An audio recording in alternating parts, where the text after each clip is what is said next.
Does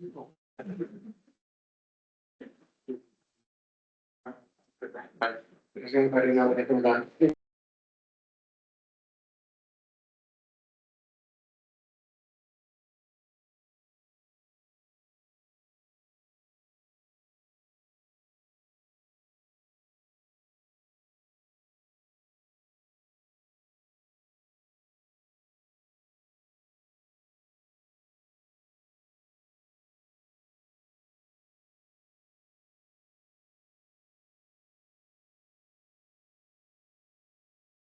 Convene, we have two introductions. Rich Rinia from Rinia Engineering Design. We had his colleague last meeting, Tom Harvey.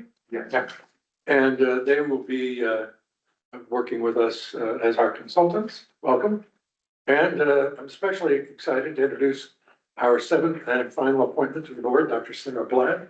There you are over there. Welcome. We're excited to have you on board, and introduce yourself to us. Sure. I'm Sarah Black. I've lived in Hudson off and on since 2012. In the off times, I was mostly doing academic work at the University of Georgia. I'm from the South. I grew up in Birmingham and moved from Athens, Georgia to Hudson to be involved in food and agriculture. And I've done that. I've worked at a number of Hudson institutions like Bonfilio Bread, Talbot Narding, and I guess they're Hudson institutions now, Little Dove's Oasis. Done a lot of cooking and schlepping, but I've also had a foot ever since I was involved in some qualitative and quantitative research work for the 2019 Anti-Displacement Learning Network grant project that Hudson went through. I contributed some research to that and then administered that grant, and then sort of got into the HCBPA was the city capacity that held that work, and so just through as so happens in a small town, you get familiar, you learn the system, and then you're needed. And so I administered the grant for HCBPA, and then administered HCBPA by virtue of some work there involving the Housing Authority project that's upcoming. I was then asked to serve on the Housing Authority Commission until Mayor Harris asked me to serve on the planning board. Yeah, so I'm a tenacious nerd, and I'm really excited to do my homework with all of you, and in a neighborly, diligent, professional, future oriented. Well, you're among good company because several of us are tenacious nerds. Yeah, I think that's probably what makes it fun. So, welcome, and with that, we'll call the meeting to order. Linda, would you call the roll? Ms. Confer. Here. Chairman Vogel. Here. Mr. Rudolph. Here. Ms. Black. Here. Mr. Spear. Here. Mr. Michael is here. And Okay. Mr. Shetsky. Present. Oh, I'm sorry. John, we've got musical chairs tonight. People are taken off guard.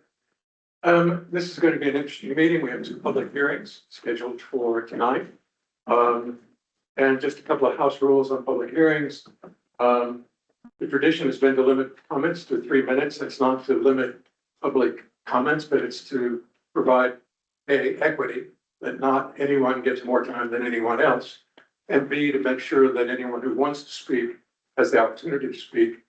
And then finally, if you have more that you would like to say that can't fit into your 3 minutes, at the end of public comments, we'll give you one more shot at the opportunity. Public hearing is part of our legal process. The planning board is a quasi-legal board. And so the work that we do, which happens only in this meeting, becomes a public record that will support and defend any decisions that we will be making as we deal with the applications. And so what the public hearing does is adds the public's voice to that legal document. And that's an important part of how we recognize the importance of lived experience and the point of view of others within our community. So with that, we have, as I said, two public hearings. We'd ask anyone who speaks to introduce yourself and your place of residence. The first public hearing is for 405 Columbia Street. So we need a motion from the board and a second to open that public hearing. Jean moves. Second. Second. Sarah. So now I will call for public comments on 405 Columbia Street.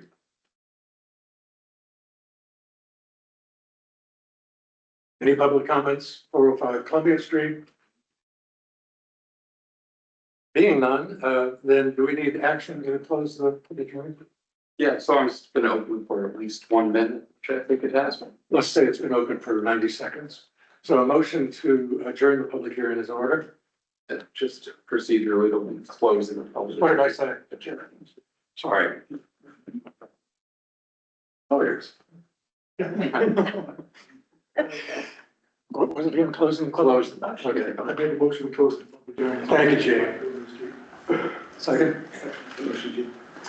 Second, okay, all in favor? Aye. Aye. Opposed? Okay. We have our second public hearing now. This was on 14-16 North 4th Street. Motion to open the public hearing is in order. I'll make that motion. Sarah moved. Second? Second. So call for public comments on 14-16 North 4th Street. Call for public comments. Call for public comments. Being none, and that didn't last 60 seconds, we'll simply set that aside and move on with the agenda. I think we can close the public hearing. All right, fine. I'll make a motion to close the No, we need 10 more seconds Oh, I see. before we, no. Sarah moves to close the public hearing. Is there a second? Nathan, in favor? Aye. Aye. Opposed? So for these two projects, we now have 60 days in which we need to make a decision, but we can make a decision tonight if the projects are deemed to be complete. So I'll start with you, Andrew. Let's start with 405 Columbia Street. Do you know of any outstanding issues or concerns that would prevent the board from taking action on that tonight? No, going over my notes, I think all the board's questions were satisfactorily answered, but if the board has anything to ask of the applicant, it would be appropriate to do so. If I don't have any outstanding items. We ask our engineer any issues or items that you. We have no further comments. We have nothing to begin with. It's an interior renovation. Is the applicant here? Do you have any comments you'd like to make to the board before we speak? All right, board members, any outstanding concerns or comments that you would make? All right, hearing none, I think that an affirmative vote is in order. So a motion to approve this application is requested. And I might recommend that it be on the condition of payment of all escrow fees pursuant to code. Okay, we'll amend the motion to add fees and escrow issues. Is there a motion to approve this application? Gene moves to approve. Is there a second? Nathan seconds. Let's do a roll call vote, please, Linda. Chairman Vogel, Yes? Ms. Black, Yes. Ms. Conkroat, Yes. Mr. Michael, Yes. Mr. Woodhull, Mr. Spear, Yes. Mr. Shetsky. Yes. It appears it passed unanimously. Congratulations, 405 Columbia Street. Let's go through the same routine on 1416 North 4th Street. Any outstanding issues other than escrow and fees that you would comment on? No, that covers it on my end. Thank you. Any engineering comments? No outstanding items for us. Any comments from the applicant? Additional information? Board members, any concerns or issues you'd like to raise on this before taking action? Hearing none, a motion to approve this application with the caveat that condition on making sure fees and escrow are all square. Is there a motion that Gene will make? I will second. And Nathan, good. Chairman Vogel, Yes? Ms. Conkroat, Ms. Black, Yes. Mr. Michael, Yes. Mr. Spear, Yes. Mr. Shetsky, and Mr. Woodhull. Yes. Congratulations. And that concludes the phase of our agenda that's dealing with public hearings. And now we move into regular business. Congratulations. Want to stand there something? Right now, Or at the end.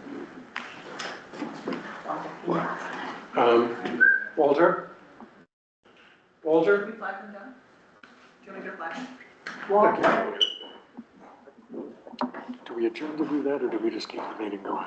Just keep. All right. We're gonna pause, not adjourn, but we're gonna pause so that we can get their site plan stamped and signed.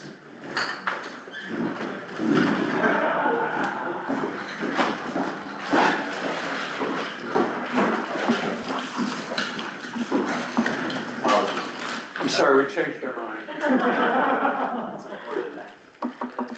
We need to stamp your site plan.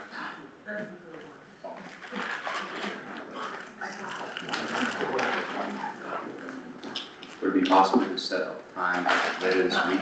Yes, Who should I reach out to? we'll just set it up. We can meet here or someplace else. Both sides. Yeah, yeah. Actually, the stamp is here, so we probably ought to be here. That's fine. All right, then you can leave now. Thank you very much. Nice seeing you. Good to see you guys. Regular meeting, Linda, do we have bills to pay? yes, we did. From Barton and Judas, and it was $5,000. And these bills have been reviewed and approved by Linda and myself. And so a motion from the floor. Well, first, are there any questions or concerns about this invoice? $5,108 from our former engineer. So their last installment? Questions? Motion to approve? Gene? Nathan? Let's do a roll call on this, please. Okay. Chairman Vogel, Yes? Ms. Black, Aye. Ms. Conker. Yes. Mr. Michael, Yes. Mr. Shetsky, Yes. Mr. Spear, Yes. and Mr. Woodhull. Yes. Okay, the bills will be paid. Next item is the approval of minutes as distributed from our March 10th meeting. First, I would ask, are there any edits or corrections that need to be made to those minutes? A motion to approve is in order. I make a motion. Okay, Haley, Kim, second? Kind of changing it up here a little bit. Peter, seconds, okay. Roll call? Chairman Vogel, Yes? Ms. Black, Aye. Ms. Conker. Yes. Mr. Spear, Yes. Mr. Shetsky, Yes. Mr. Woodhull, Yes. Mr. Michael. Yes. The minutes are approved as distributed. On your desk in front of you, you have a printed copy of the proposed escrow fund agreement that was originally circulated last month, recirculated this month for review. This is a way to formalize and make more explicit to applicants what the requirements are regarding escrow. It also is a, if you'll notice on page 2, it is a, where is it? It's a signed document as well. I don't see a place for signatures though. There it is on the back. So this is the first time that we've actually created an explicit agreement in writing with applicants regarding escrow and fees, especially the escrow. Is the schedule in this document, Linda? There's one paragraph. It was kept to, You said this is the first time we've ever had a written agreement around escrow payments and This is my 4th meeting, so I don't have a lot of history, but I don't think that we've had anything as explicit as this. Linda, it's, 7. okay. Of special interest is paragraph 7. It stipulates the amount of the escrows based on the size of the project. It's just very simple. When escrow falls to 25% of the total, the applicant is sent notice to replenish to the original amount. Second, comment, I guess. Okay, comment? Which is, I think it'd be good if you, I don't think it has to be in this agreement, but if some sort of cover letter or something, because I think we have some applicants who get documents like this and it's a lot to process, especially some of the smaller business projects in town. And so I think just some sort of, here's this process in much simpler language for someone to, Cover letter. yeah. Or some, I don't think it has to be part of this actual agreement, but No. and it's, well, it won't change the content at all, No. but I just have to explain it to someone, so it's easy. Would you be willing to volunteer to work up a draft? I can try, yeah, Okay. I don't know. I do worry about this from a legal perspective though. Yeah. Yeah, because it's like, it creates this like weird thing where it's like does that become, if it's less clear, less explicit than this very detailed. Well, it sounds like you're talking about just a cover letter to the escrow policy, maybe an explanatory letter, is that Yeah. accurate? Because we already have the code section. Yeah. And this is just expanding upon the code section, making it clear what's required of everyone. But I, I did look at some of the applicant facing stuff, and I feel like it's sort of an overwhelming set of stuff. That's why I'm just trying to make sure we have a good process for people, so it's easy and clear for people. I think I would reflect that same concern about how we're understood by applicants and the public and the nature of what we do and what guides our decisions. And so that lack of clear understanding and alignment sometimes creates experiences that feel like conflict, but they're really not conflict, they're really just, a lack of alignment. And so anything that we can do that our lawyer approves, that we can put in writing to help folks understand what guides us. For example, the comprehensive plan, which you were the representative of the planning board in creating, is our North Star. It is every project that we do is measured against the comprehensive plan. And if an applicant doesn't know that, they wouldn't know to go to the comprehensive plan and understand that that's part of what's guiding our. And then the zoning laws also. We really don't have a lot of latitude. The state has created a very strict process for us to follow. And there's not a lot of margin in terms of our ability to stray outside of that process. So again, anything that we can do to create a more user-friendly planning board, I think that would be great. Any other comments about this particular aspect, Gene? Is there a paragraph or something that shows the amount of escrow for a different project? Because it's not. 7. That doesn't say the amount though. It's when it falls to Yes. 25% of the total amount, Right. they're sent notice to replenish to the original amount. Yes, that's replenishment. What about the original? What's the original list? Yeah, there's. Well, that's established by the board. We actually had a. That's a different resolution. I thought we did establish We the did. amounts where, We did. There's something previous. and I think I know we did establish, and I think that was a separate document, it's not Right. explicitly part of that, we have our fee schedule setting forth Right, that. we have fees, We have fees, but we don't have an we escrow. have escrow. We passed a resolution last year, which we say of certain amounts for the size of the project. Yeah. That's in the minutes someplace. So may I propose that we act on this tonight and then on our next meeting, bring what that proposed schedule is, and we can vote on that as well. So at this point, you're voting just on the policy, but not the actual amounts of the escrows. Is that a motion that would be available for action? Move approval on the escrow policy. Nathan, second. All right. I think we better do roll call on this one. Chairman Ballroom, Yes. Ms. Black, Aye. Confer, yes. Betsky, Yes. Mr. Spear, Yes. Mr. Woodhull, Yes. and Mr. Michael. Yes.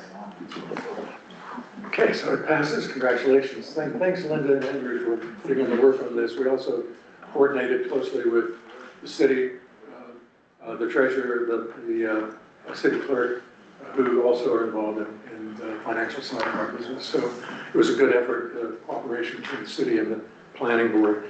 Finally, under regular meeting business, we have 2 liaison relationships with CAC and HPC.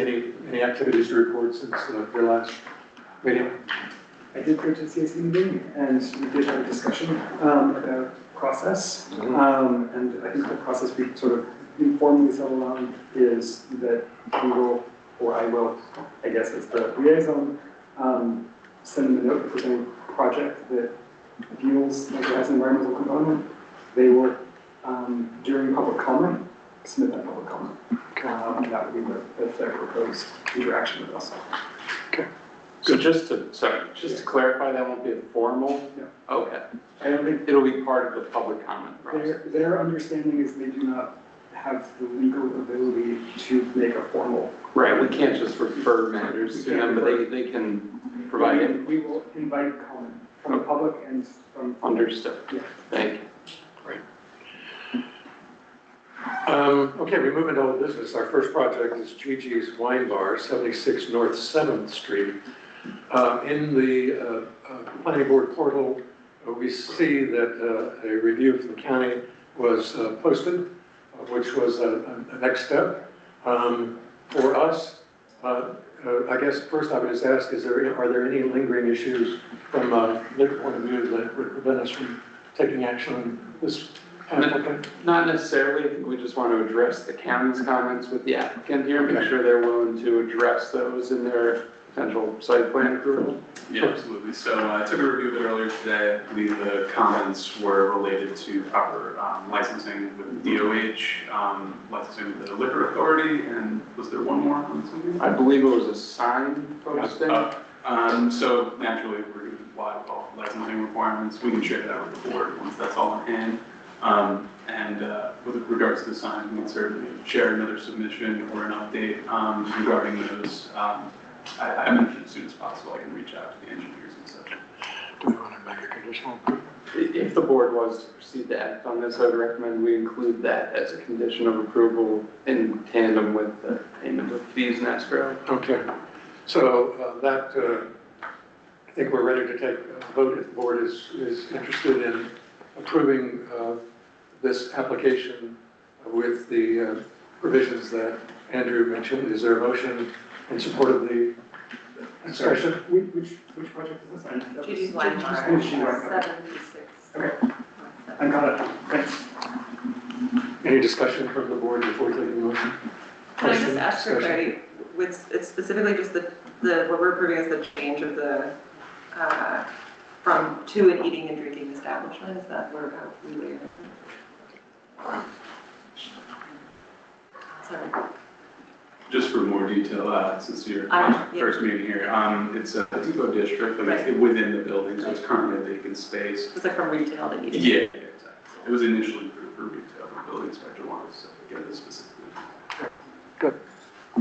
Motion to approve with the contingencies that Andrew outlined. Gene? Second. Second? All right. Let's do a roll call, please. Linda. Chairman Vogel? Yes? Ms. Concro? Yes. Ms. Black? Yes. Mr. Michael? Yes. Mr. Woodhull? Yes. Mr. Spear? Yes. Mr. Shinsky? Yes. Congratulations. Thank you very much. They have their site plan? Huh? Do they have their site plan? Do you have your site plan? I do not own it at the moment, I'm sorry.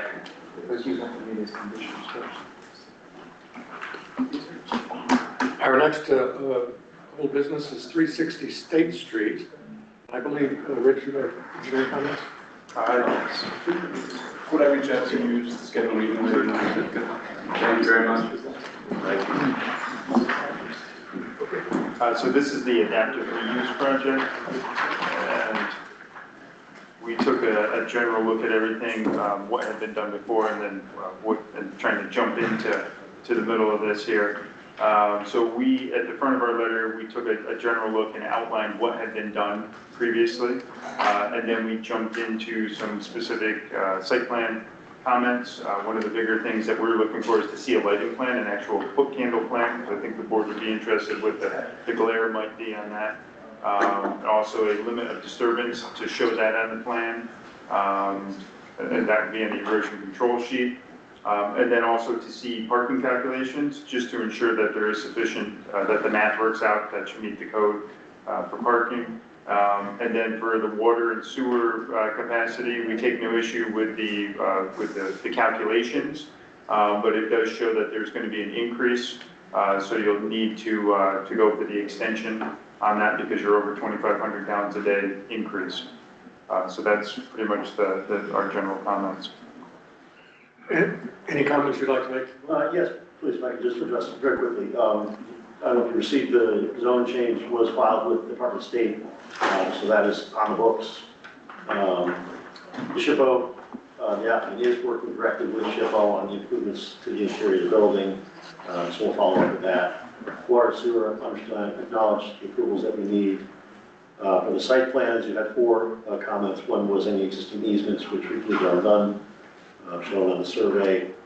The site lighting I wanted to ask about, because we aren't actually proposing any new site lighting, we're just going to reuse the existing. There are several building mounted lights and 2 pole mounted lights in the parking lot, so we weren't.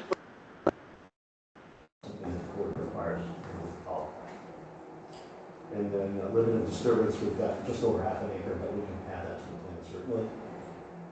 And the parking counts, there are 76 spaces and 65 units, so it's over 1 per dwelling. Again, we'll follow up in writing with all of these. Yeah, you can add that to the site plan. It's on one of the sheets there, it's buried in the bulk requirements, setbacks and everything else, one line and that, but a lot. Any questions? Questions from the board? Thank you very much.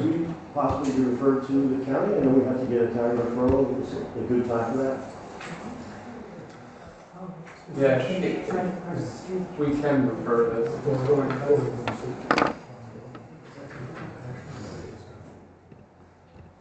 We should do a vote. So Andrew's suggesting that we take action to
and see how the land mass itself is.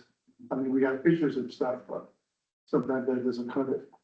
So you're saying we go in mass as a board? Well, we could go in mass, or we could go at different times.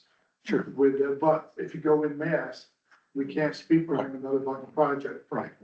Because that would be a public meeting. That would be public. Forum instead of- That's what I was concerned about. Throwing it up to the board, that's what they want to do, familiarize themselves with the project. Or the address, and any board members free to visit the site. And I understand it, Hudson's a small town, so it should be easy to find. And unless you want to organize a tour. Well, it should be with the applicant, in case one of us have questions, that we could ask him directly, and not, We can't ask each other, but we can. not with each other, but with him, yes. Him or whoever it is. I just don't allow, we've done it in the past on different projects. just get a familiarization of the project and the content of it. I know the area, born and raised there, so I'm well aware of it, but maybe new members. I'm just throwing it out there, I suggestion. like the suggestion, but the question is about what's the experience for the lighting? Right, I mean, it is specific. Right. On campus, right? Our purview is to the neighbors of the building, not the residents. Because that's what I was thinking of that. I'm sure the parking lot illumination for a school is different than Yeah. personal illumination. It would actually be both. Oh, okay, so. it's- Yeah, because you want to know that there's proper light quality. Like, I can give you an example. If it's a pedestrian type parking lot, you don't need a lot of light. But if it's a bank with a drive-up ATM, Right, then you want to make sure it's well lit for security. So this group can look at that and distinguish. We think that parking lot is way too bright, right.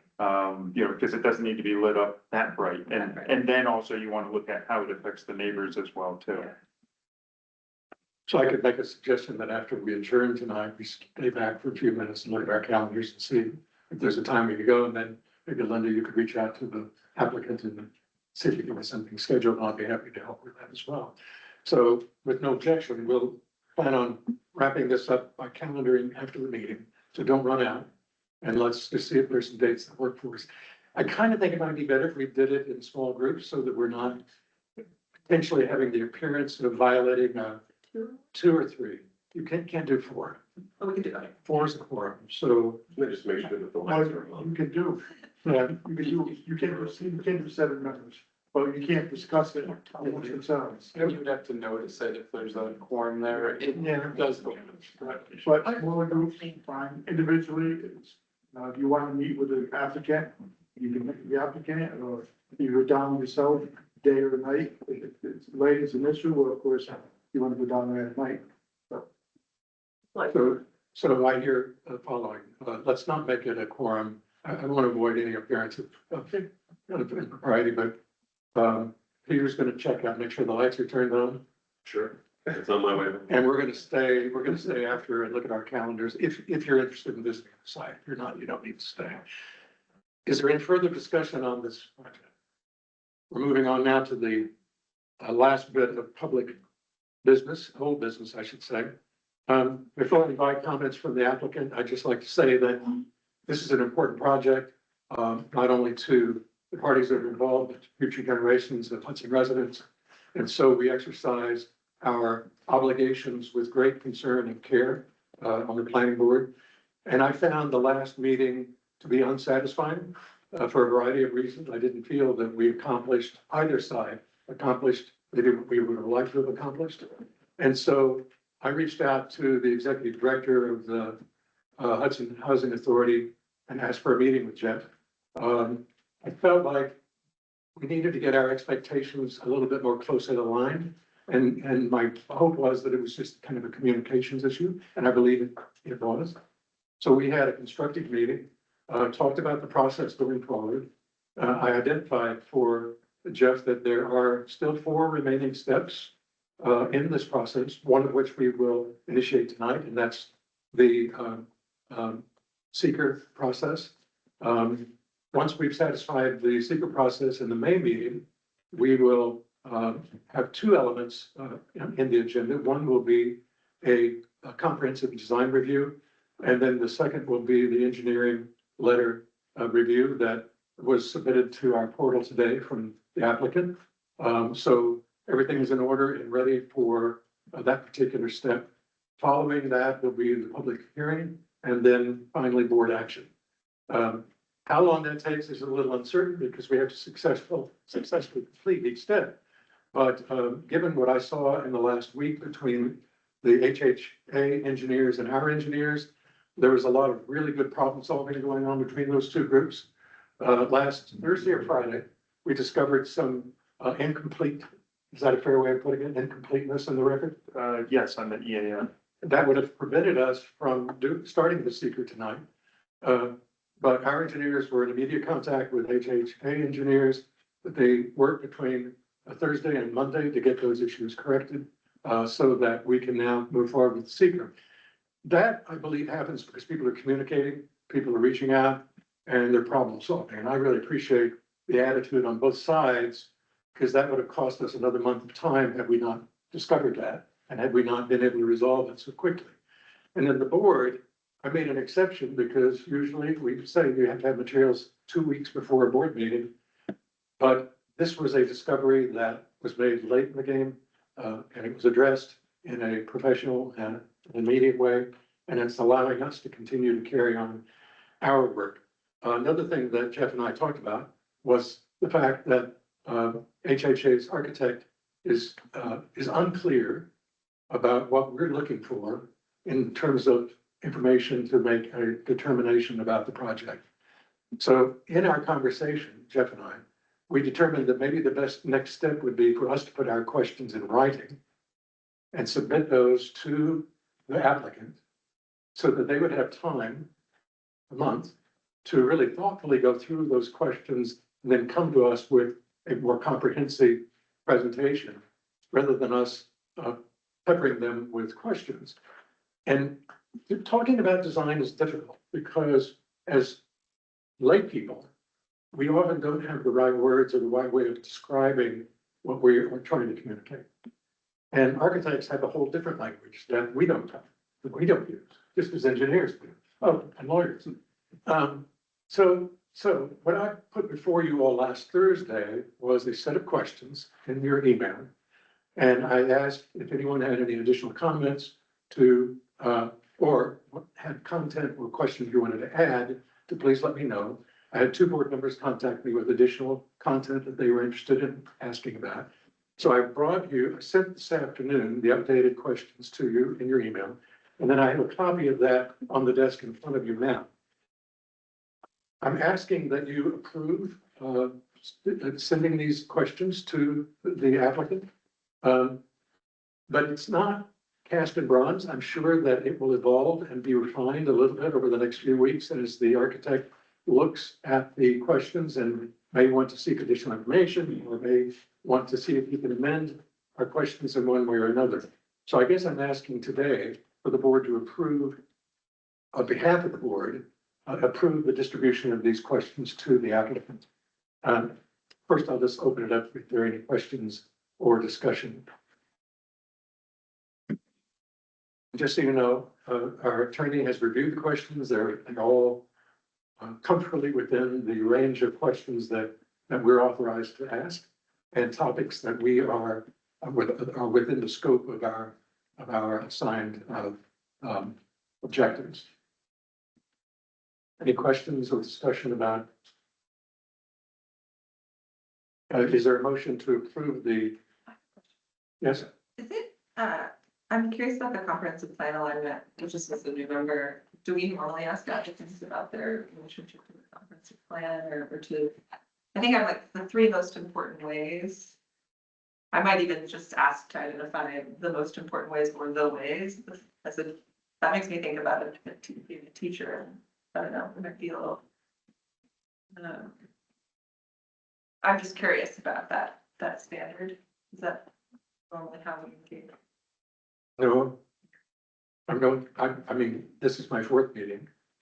This is the 3rd meeting with HHA. So there are others that have more history, Linda and Jane and others. But if you're proposing we strike that language, I think that just if you make the motion with the provision that those words be stricken, then the board can opine. Your question. It's not a very important point, but if I were writing this, I might just say, please identify the ways in which the proposed, I don't know that I would say 3 most important ways. I will take that as a friendly amendment. I need to go. Sure. Yeah. Having said that, is there a motion to approve the sending of these lists? I have a question. Okay. Over the weekend, I learned some information from the fire department. Did you all meet with the fire department as to the capability of entering the property and exiting the property? Should an alarm be activated there? And we had several conversations with former code enforcement officer Greg Hay, who you know is Right. also experienced fire. And so he was carefully reviewing those plans and making sure that all of the actual equipment that Hudson has can get in to access everything.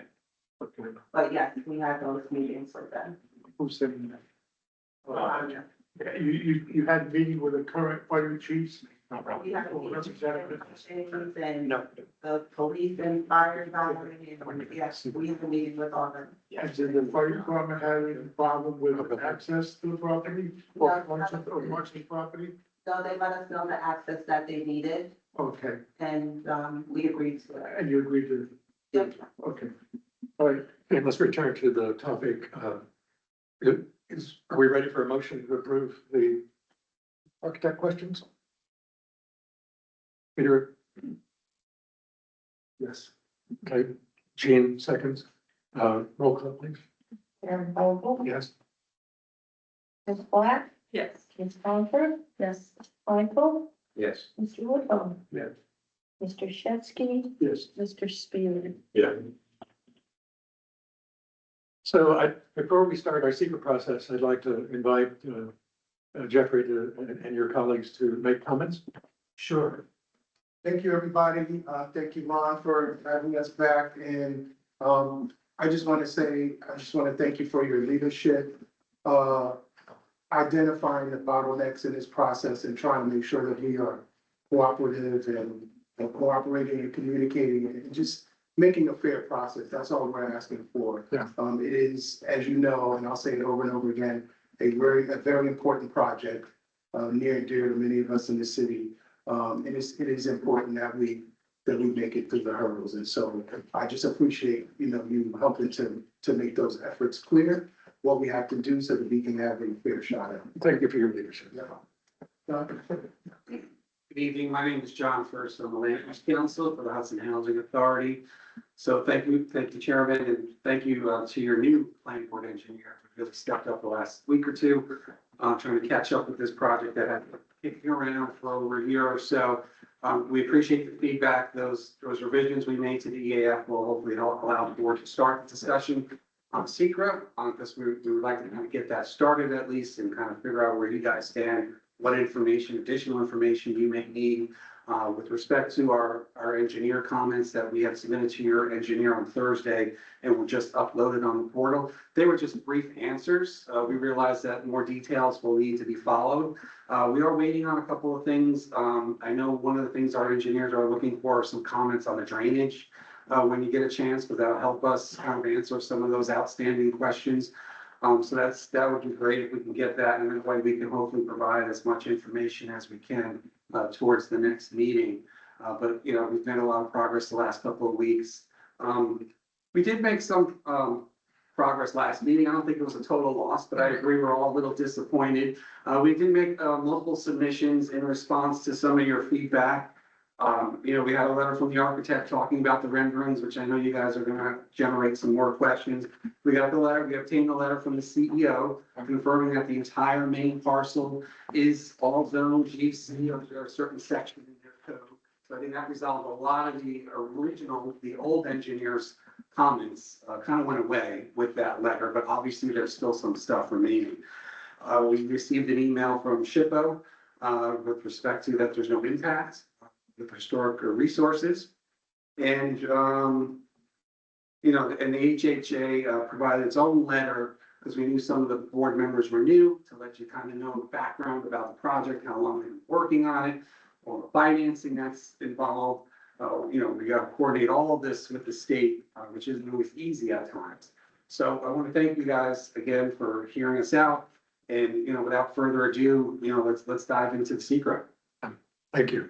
And I didn't mean to imply that the meeting was not a good meeting. It just was not as good as we would all like it to be. Right. And so appreciate that feedback. I guess before I introduce our attorney, we should say he's suffering from a bit of a cold, and I don't know how that's going to affect his voice until we go through the secret process. But I'll turn it over to Andrew now to lead us through the secret process. Could you tee up an introduction of what we're about to do? Sure, as best I can. So I think everyone's generally familiar with the secret process. I think we've done an unlisted action before. Obviously, this one was classified as a type 1 action due to its size. This board is the lead agency, meaning it will analyze the potential environmental impacts, The applicant filled out a revised part one, long form part one. And the board is supposed to go through part two, part three, and make a determination whether there are any potential significant environmental impacts. This board's determination is based on the information contained within the applicant's part one submission. And seeker is a comprehensive process where you're looking at all the potential impacts from the entire project. I understand the applicant's only seeking phase one approval right now, but we're looking at the potential impacts from both phases of the project, meaning 1 and 2. Does anyone have any questions so far? Okay. So has the board had a chance to look over the revised FEAF full environmental assessment form submitted by the applicant?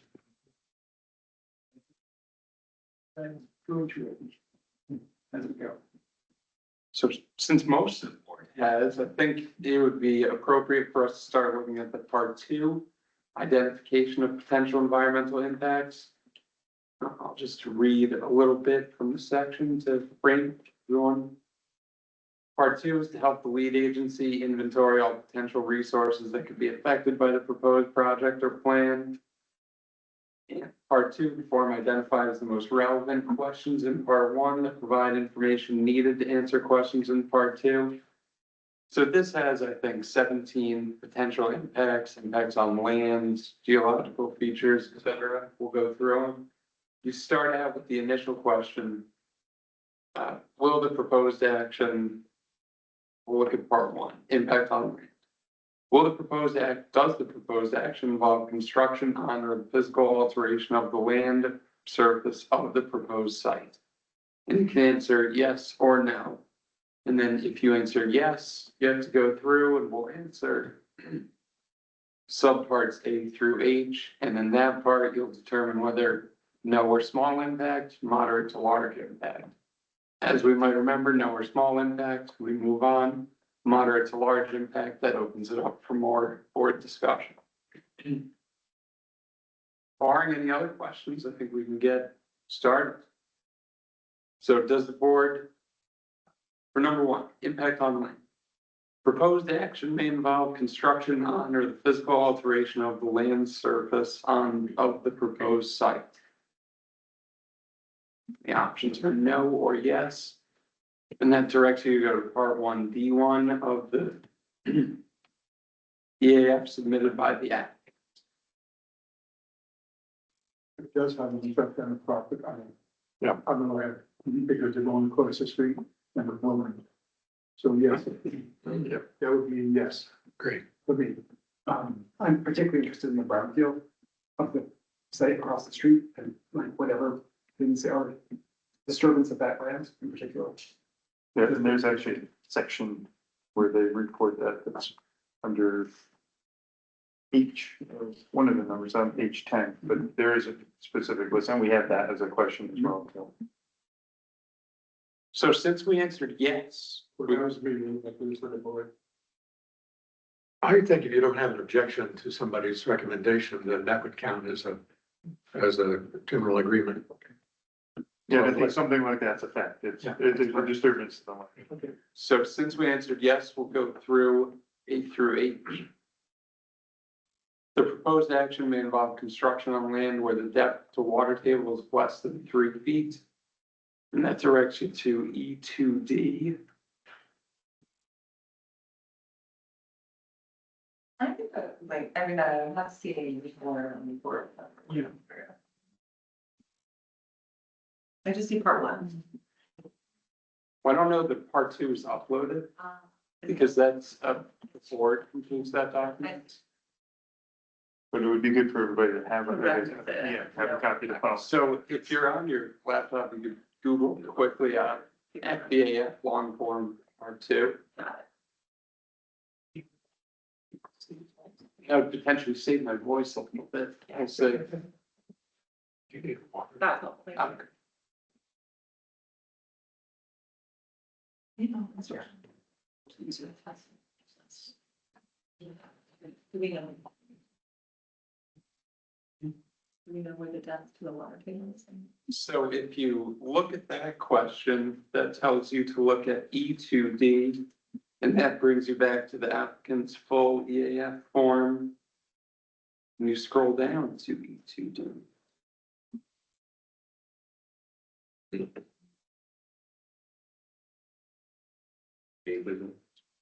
E2D would be starting page 9. So they're only 1 to 3 feet. 1 to 3 feet, so the answer is yes. So the question is there a potential for no or small impact or moderate to large impact on that? So they're 1, 2, 3. 1 through 3. So they'll be in that zone, so they would be in that zone. So then the question comes, if they are in the zone, do you think that they can adequately mitigate that? And I would recommend to the board that typical construction dewatering, you can adequately mitigate that. They should give us a proper sediment erosion control plan, so any dewatering water is not creating sediment anywhere on the site. So would that be yes, but limited? Yeah, if the board feels that way, but it would be, I would say that that's more of a standard construction practice, so it can be mitigated. I'll get there. So then you move on. Proposed action may involve construction on slopes of 15% or greater. That's E2F. And they do have checked 15% or greater. And that's at 4% of the site is what they're, Sounds like a yes, limited. it's a very small piece of the site. No or small impact. Yeah. Small impact. Next, the proposed action may involve construction on land where bedrock is exposed or generally within 5 feet of existing ground surface. That's E2A, and they're less than 6 feet. Or greater, Yeah. 6 feet, sorry. To bedrock. And the site isn't known to have exposed bedrock or any unique, they're looking for if there's unique formations or, something that's visual that is, oh, don't take away that beautiful view of that rock face that we're used to seeing. No. The proposed action may involve the excavation and removal of more than 1,000 tons of natural material. D2A, This is for both phases, right? correct. Would that include the demo of the store? Yes, because that would be part of phase 2. D2A. Yeah, I'm just, No, it's Jeremy. This is the proposed action. Exactly, 28 inch. Will they check now? But Yes or no? yes, but then the board should just, Strikes me as not. Yeah. That was start. yeah, that wouldn't be the demo, that wouldn't be the demolition material. It's basically, that kind of question is to look at, is there going to be material that's actually excavated during construction and then taken off site is usually how that's looked at. We're talking about dirt, not buildings. Yes, so they will have excavation. Right. The less proposed, than 1,000 tons, right, is there? That was the proposed action, including the excavation. What was the question on the 1,000? How was that? the proposed action may involve the excavation and removal of more than 1,000 tons of natural material. So I'm gonna think for those size buildings, I would say yes, that they're excavating that much, but on a project like this, if I would think it's more minor. That is my understanding of this. So the answer is yes, but little or no. Does that include the brownfield or whatever remediation was happening? Well, that's where I think for the whole board, we would like a little bit more information on that too, as far as what's involved with that and how that's gonna play into the site and what's included with that. So I think there might be a question when we get into the, Yeah, I think, because that's kind of impacts on land and impact on groundwater as well too. But that's an area where I think that they need to present more information so you can adequately. so is that clear to the applicant that we're requesting more information about the brownfield? Remediation plan? Yeah, and I think there's a draft out with DEC right now? Yeah, that was just put up for public comment, and I think that public comment window has just recently closed, and I don't believe there are any comments. So one past another hurdle with the DEC process. So it may be as simple as sharing that. Yeah. With the board so that they can understand what it is. All right, next, the proposed action may involve construction that continues for more than 1 year or in multiple phases. We know that it does. Yeah. But I don't know that that's necessarily a large, moderate to large impact. I think for the board, think about the neighborhood that it's in and the road segments that are around it, and do you think that that's gonna have an impact that you want them to, that they would have to do something special to mitigate in the neighborhood, either with truck traffic or noise, that those are the typical kind of concerns for the board. I mean, I think there's a concern, at least for the current Twist residents, right? Of this construction site is going to be surrounding them, and so during the project for 2 years. Wouldn't any construction project of this scale be considered moderate to large impact on a local environment? Yeah, but we still in here, it's considered going to have some sort of shielding of it or something for. Yeah. So you could say, you could feel that it's moderate to large, and then you ask the applicant to say, well, how are you going to handle this? Like, Right. give us some more specific information. How are you going to make it nice for the people that are living there while you build the new building? So what's our, sir, view on that? I guess I'm asking, it seems to me that construction would have at least a moderate impact on the local environment, current residents and adjacent residents, and that it's something that should be addressed. So that's something we want to ask that to provide. How is the phased construction going to impact residents in the surrounding neighborhood? What potential mitigation measures are being put in place? And including bliss during the construction period. What goes that? Yeah, we could propose some design changes during construction to mitigate any potential impacts to the neighbors. But I would also assume that a professional construction project would naturally take into consideration these issues. So I think it's a inseparable part of the project that they're going to build something. And it's likely, because they're a professional contractor, they will use their appropriate measures to protect the surrounding neighborhood. So on one hand, the answer is yes, but on the other hand, it's the nature of the work. So I wouldn't want to have seeker interpret that as a negative that has to be overcome. I guess we would want some assurance that the contractor would incorporate protection for the residents and the neighborhood. For us, dirt getting onto the roads, there's standard things that contractors do to mitigate those impacts. For another example, you could ask about the fencing, or you could, the applicant side could tell you, we're gonna have construction fence, we're gonna have screening on it so you don't see, and those sorts of things. And maybe limited truck traffic, not on the weekends, if that was a concern, something like that. Everyone good on that one? So what did he moderate? You have to decide moderate, is that what I just want to make. I think that's what we're at for now, but we identified more information needed from the applicant, so we're not ready to say they're going to mitigate it, because we're waiting to see how they are. Yeah. The proposed action may result in increased erosion, whether from physical disturbance or vegetation removal. That brings you to D2E. And there, the applicant has checked yes, where the proposed action will disturb more than 1 acre and create stormwater runoff from new point sources or non-point sources. Yeah. And I believe that can submit a SWIP here. I don't know if there's any. Yeah, well, that's what I was gonna say. With that said, then they're required by New York State law to complete a SWIP and then get coverage under the New York State general stormwater permit. So typically on projects, unless there's a special feature that the board knows about that requires something in addition to that, that typically covers this, that they're gonna do what needs to be done for them.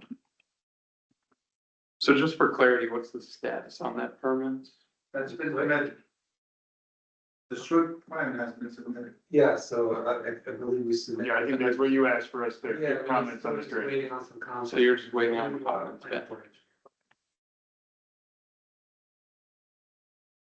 The proposed action is in or may be located within a coastal erosion hazard zone.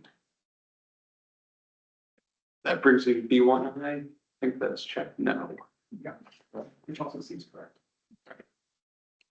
So that's everything on impacts to land. We've identified some additional information needed from the applicant.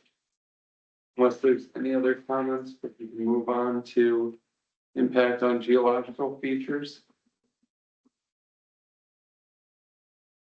Everyone in agreement? Yeah.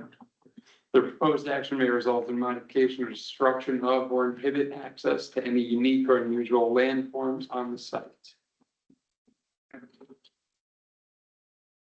Okay, we're answering no and moving on. Yeah. Impacts to surface water.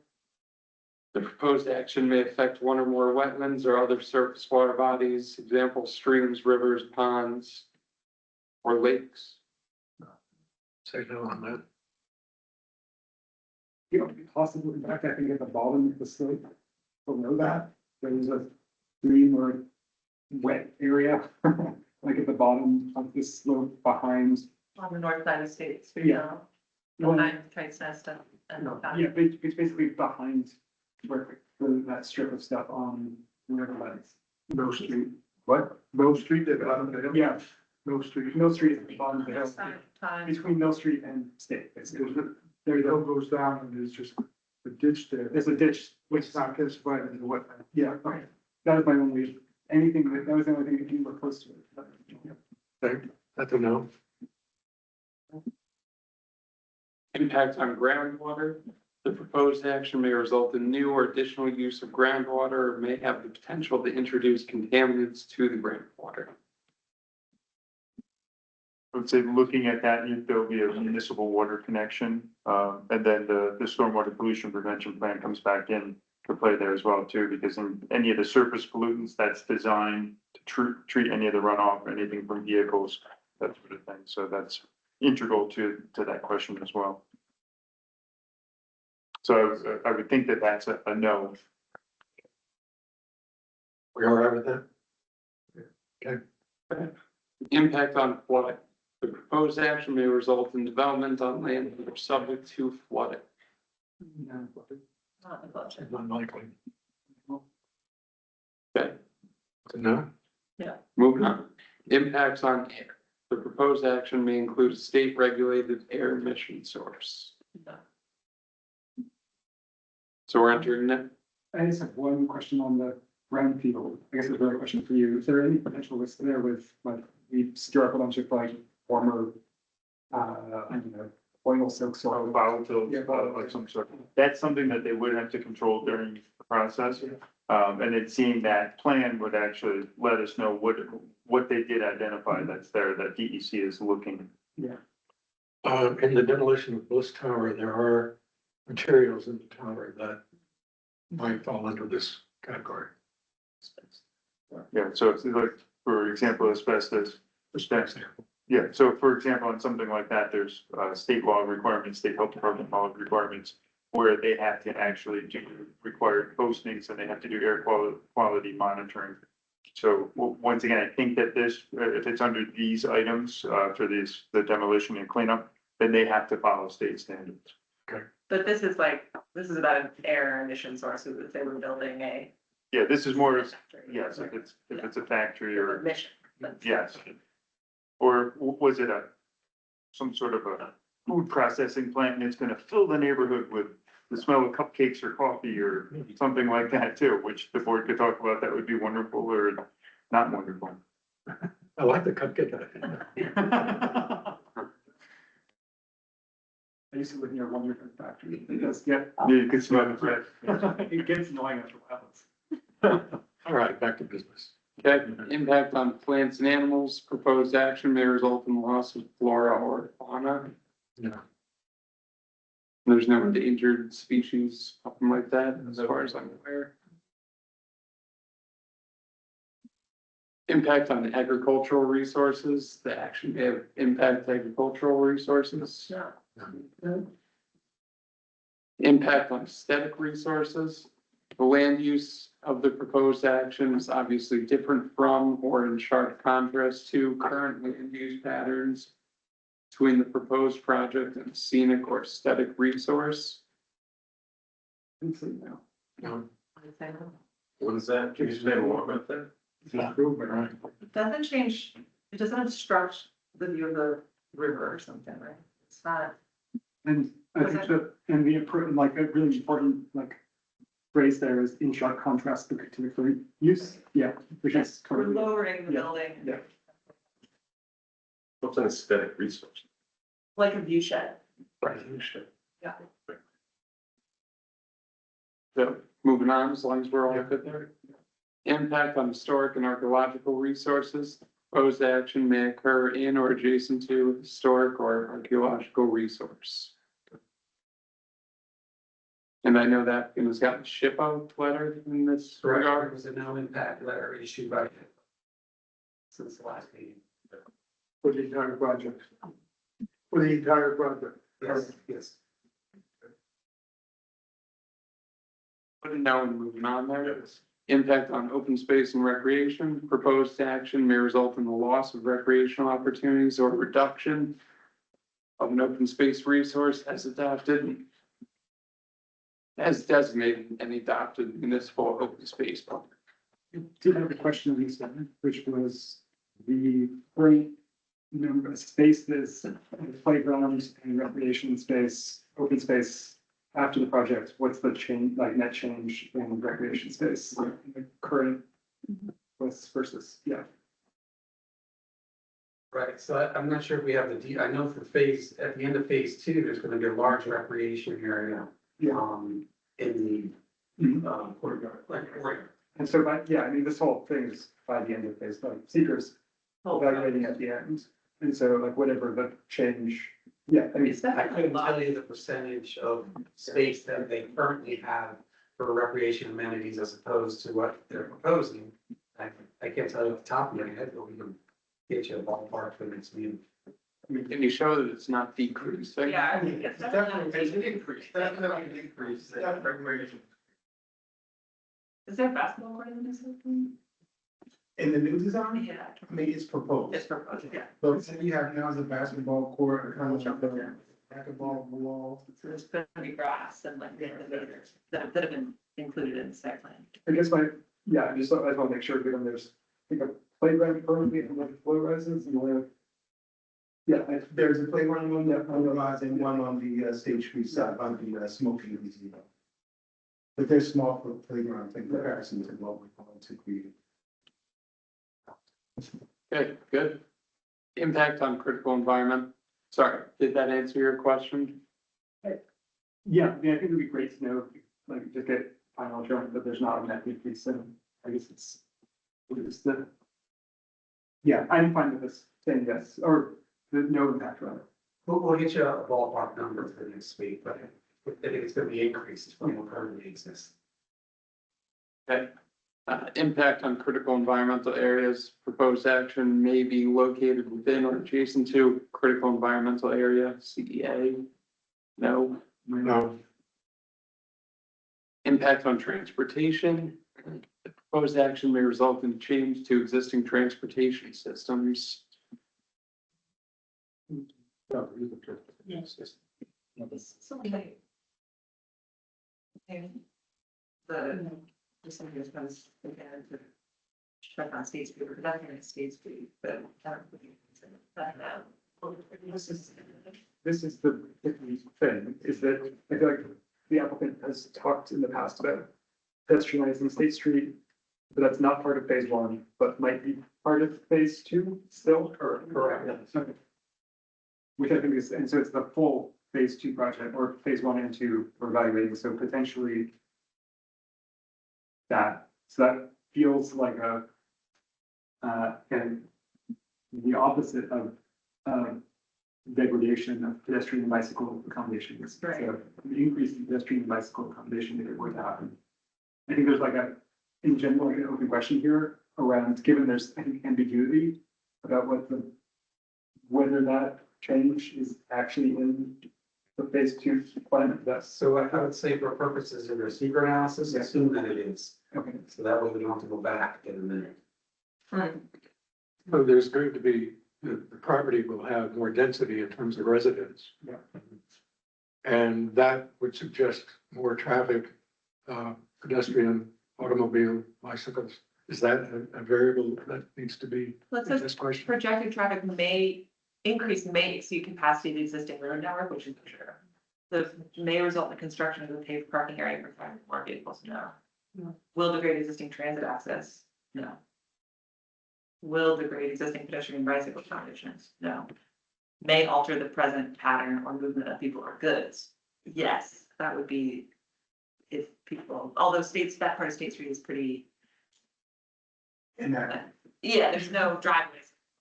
State Street at all, so people would just have to divert through Columbia Street, get down and around to the Fort area. We're gonna put a note on this one? Well, based on that discussion, I think, stop me if I'm going out on a limb here, it sounds appropriate to put yes for the overall question, and as you just went through the subparts and identified a no to small impact on all of them, I think that would be appropriate. Except for E, right? I mean, if we're gonna assume that there's the pedestrianization of State Street, then everybody that used to drive down State Street now has to go down Columbia Street. That's a significant alteration of present pattern of movement of people here. It could be, but is Is it? it small or moderate or large? I mean, I think, like I said, that's not the truck route. It's not, No. well, the grocery store isn't on the other side of that. That's, It feels small to me, even if that segment, if that street were just totally disappeared, it feels pretty minor. Small enough. I go down that route literally all the time, and I Yeah. also agree that Yeah. it would be a minor cost to jog over. To go to Columbia. So we're gonna say yes, but small to no, No. or no?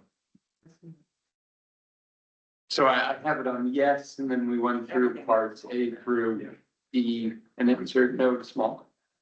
Everyone, So we're saying that the pedestrianization of State Street is having no or small impact on the present pattern of movement of people or goods.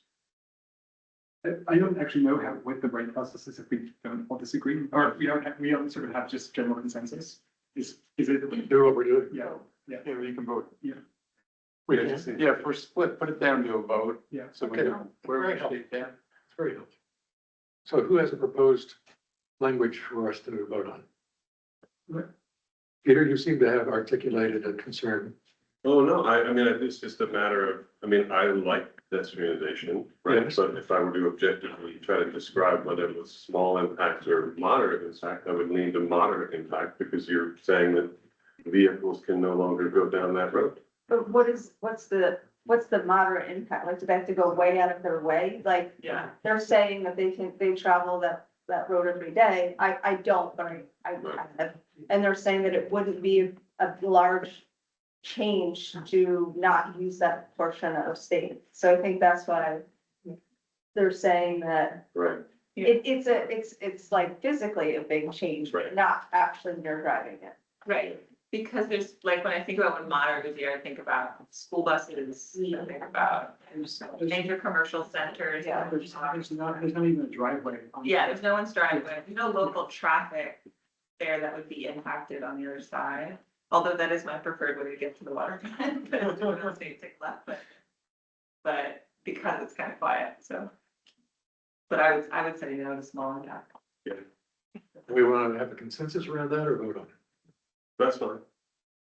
I'm fine with, no or small. Okay, is that, are we in sync on that? But if yes on the.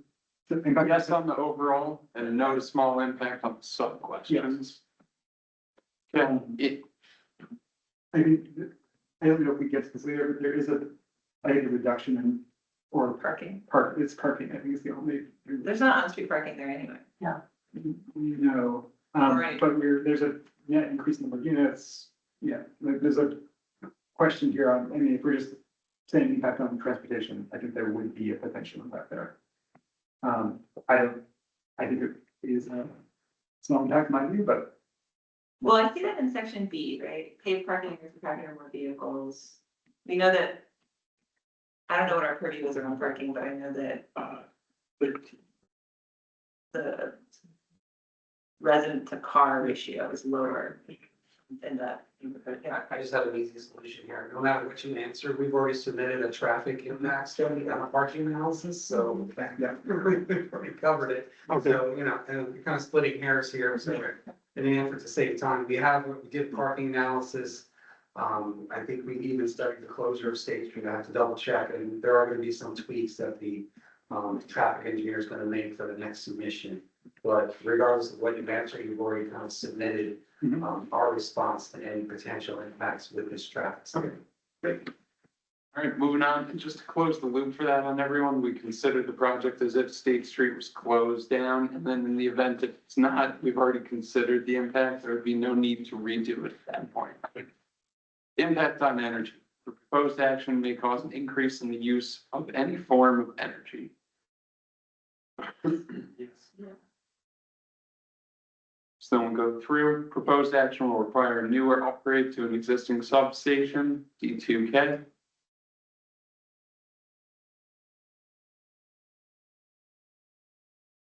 Generate new, yeah, will propose action, generate new or additional investment. Matrix note. So I don't think it will require an upgrade because there's an existing building. If they're already connected to the. Is this actually supposed to be here? I was gonna say, has anybody, for the plans for the new building, has anybody reached out to the power company to know if it was gonna need? Waiting for the low pressure. Okay. The Did they, building is all electric, so as required by New York State. Right, and I said we put the current energy code requirements for the state as well. So we'll let, say, obviously what we need, and there may be an upgrade to the substation. So we'll get that submitted to us once it's received by. The low letter, yes. Yeah. perfect. Proposed action will require the creation or extension of energy transmission or supply system to serve more than 50 single or two-family residences or serve commercial or industrial use. Right. It's, There's no 50 single or two family residence. It's one multi-unit. Or Does it, several. is there intention here? Yeah. Yeah, I think your assumption, until you get the love letter, but I think the assumption would be it's not gonna require new transmission lines, which then creates a new issue to talk about. But I think that the low letter will say, you know, basically we can serve you. Right. Oh, Because it's about transmission lines, not, yeah. oh, okay. I think it's more about transmission lines Okay. and effects of that. The third one. The proposed action may utilize more than 2,500 milliwatt hours per year of electricity. Megawatt. Sorry. I think we'd get that with the, Yeah, so this will be forthcoming in the love letter. and this one is a tough one as well too, because they're being mandated to go all electric. And do that. This is kind of the transforming landscape of, trying to get to more of the green energy side of things. So it's not necessarily because they asked the question, it doesn't necessarily mean it's a negative, but it's for the board to discuss. The action may involve heating and or cooling of more than 10,000 square feet. 100,000 square feet of building area when completed. Have a square footage of what the total floor area is gonna be? is that answering? What's it be one to use? I don't know, top of my head, but It's gotta be in here someplace. the three main buildings and then the townhouses across the street. Phase one. No, for the all, you gotta concentrate the entire project.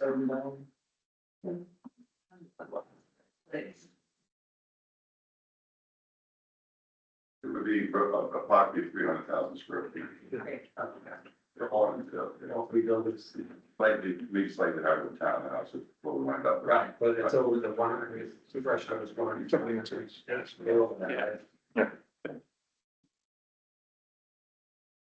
Again, we'll get more information on this, letter that that can submit on their receipt. Impact on noise, odor, and light. Proposed action may result in an increase in noise, odors, or outdoor lighting. I think the answer is yes to that, Yeah. because there's gonna be lighting, and then that comes down to the lighting plan. Specifically, we're talking about the lighting, right? Not noise. I think it's more, and unless the board feels that there might be odor, but typically on the residential type of project, it's. Right. Again, you're gonna have a denser population. And so that might be reflected in car noise but that doesn't seem to be a major In concern. this section, yes, but then no small impact on everything. Again, Mhm. Yeah, that's what it looks like, just going through these subparts. Noise, exceed noise levels established by local regulation, probably not. Proposed action may result in blasting, no. Proposed action may result in routine odor for more than 1 hour, no. May result in light shining onto adjoining properties. Yes, but Gets that from the, right. And proposed action may result in lighting creating sky glow brighter than existing area conditions. And that'll be addressed in the Yeah, lighting. it's plan. small. There's already some streetlights there. Moving on. Impact on human health. Proposed action may have an impact on human health from exposure to new or existing sources of contaminants. this is sort of my potential yes here on both demolition, asbestos, and whatever the remediation plan is, and then the brownfield. So we're gonna get that brownfield information from the applicant. Is Yeah. there, I think you could say yes and then see how they're handling it. Yeah, that's my thing is to say yes and then see basically in all of these how they're handling that. Are we okay with that? Yeah. Okay. I don't think there's any other potential concerns on those two. I guess there's lead paint, I guess, potentially in the building as well, those are the two there you can go.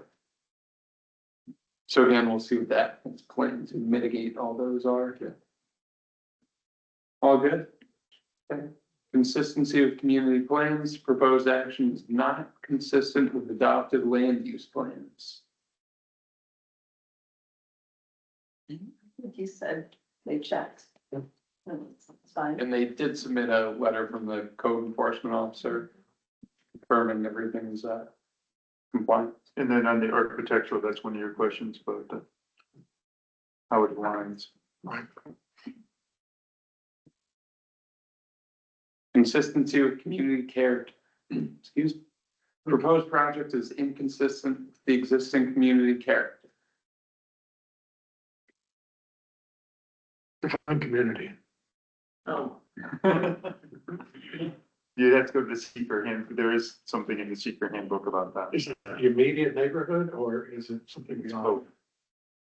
I mean, if it's already existing, how could it possibly be inconsistent? I don't understand. It's the exact same thing, just newer and safer. No, It is larger, there's that. but it's still providing the same thing, just, What's the question again? I think it's the consistency with community character, whether it is inconsistent with the existing. if community anything, character. we're trying to make it even more, Consistent with. Yeah. not being so tall and the bay windows, so. I think based on what we know right now, we'll know more at the next meeting when we have our design review. But directionally, it feels like they are representing what they believe is something that's consistent with the neighborhood. Well, it depends if you're comparing it to itself, in which case it's completely in character, right? And there's a lot of, that it's, it's appropriate to itself, and it moves towards. We'd be able to answer this question. That exists now, so how could it possibly not be? It's been part of this community for 40 years, or maybe longer. How could it possibly not be? It does not make sense. Yeah, I'm with you. I think also compared to Skylar Court and the townhouses and I don't have an architectural problem with the community character. And I think the board will have more information after the architect answers some of the questions we went over in the earlier part here. Yeah, I think there's legitimate questions about the scale and the degree to which it fits with the scale of the neighborhood that it's in. And that's question number 3 of your Yeah. sheet. Yeah, So the applicant's going to answer those, materials for us? Yeah.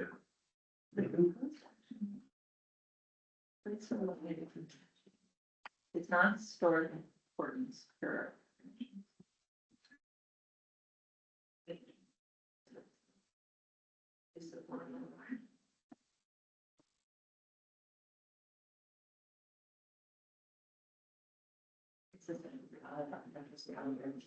Of an urban renewal neighborhood, absolutely not. It is totally consistent and an improvement on the predominant architectural scale. I mean, this is where things get complicated, because the comprehensive plan requires that we repair the harms of urban renewal. And that repairing the harms of urban renewal in the built environment orients the design towards the historic character of the neighborhood. Well, I think the board might be in a better position to fully answer this after the questions are answered, because I think that was part of the intent in asking these questions. And that brings us to the end of part 2 for now. I don't think it would be appropriate to make a determination of significance until we get some of the materials submitted by the applicant here. But we've gone over everything there and identified only a few areas that need supplementation and additional submissions. Just one quick question for the applicant. I just noticed when we were going through about the threatened and endangered species, I know the board didn't feel that there was anything. But on the EAF, it is checked yes, and this is automatically done through the EAF mapper. And it does list species. Was there a threatened and endangered species report that was part of the record? I just want to make sure there's something part of the record.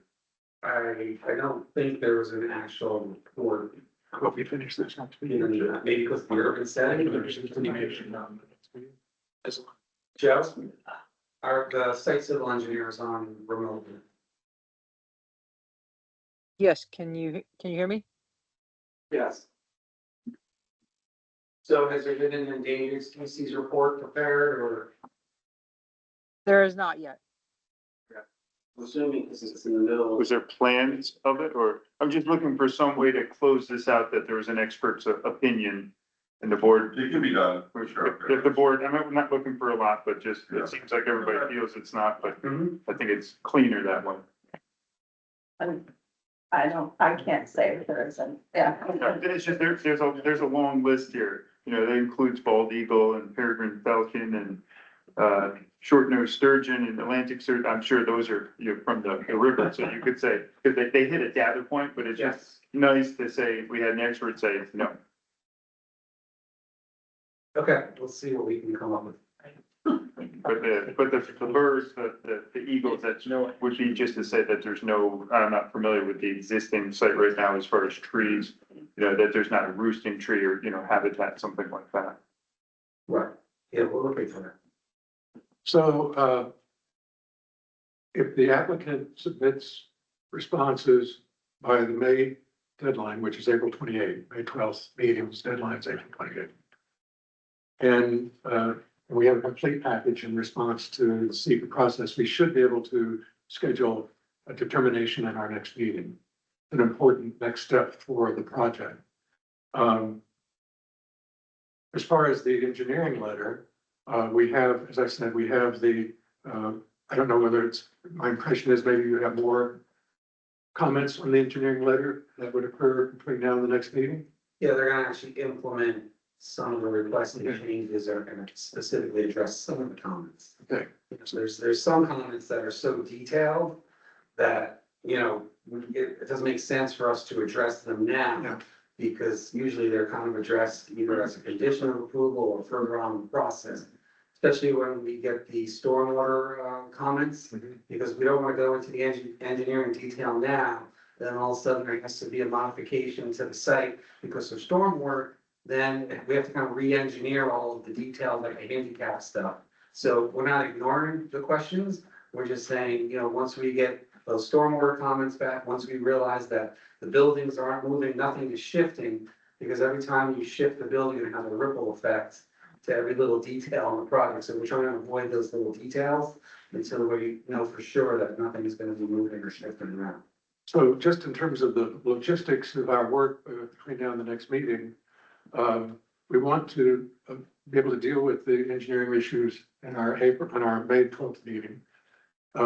I would encourage the engineers and the lawyers to continue to work in the way they have for the last week, so we can keep moving this forward. If there are questions, talk to each other.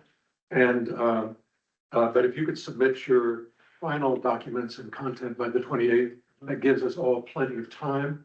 On the design review, we'll pass the questions off to HHA, and I know you'll pass them on to your architect. If he has questions or needs clarification, you know how to get a hold of me. And it's a little difficult to know whether he's going to be able to respond by the 28th of April. That's only 2 weeks. It's a pretty substantial number of questions. So if we need to look at making an exception again for the deadline for this particular piece, we could certainly let a few days slide on the deadline, but not the day out or the day before the meeting. That's just not enough time for us to digest his responses. So you and I will continue talking, making sure things are moving along, and we will look forward to hearing. You'll have 3 major components in May. We'll have the engineering conversation, we'll have the design review, and hopefully we will wrap up the secret process. So it's a big meeting, it's an important meeting. Any other discussion from the board before we seek to adjourn? Any other comments from our lawyer? We have the old resolutions. No, we already voted on them. All right. Any other comments tonight, Andrew? No, I don't think I can physically do anymore. Rich, thanks for joining us. Any other comments you want to make? No. Okay, with that, then we are adjourned. Thanks, everybody. Thank you. Thank you.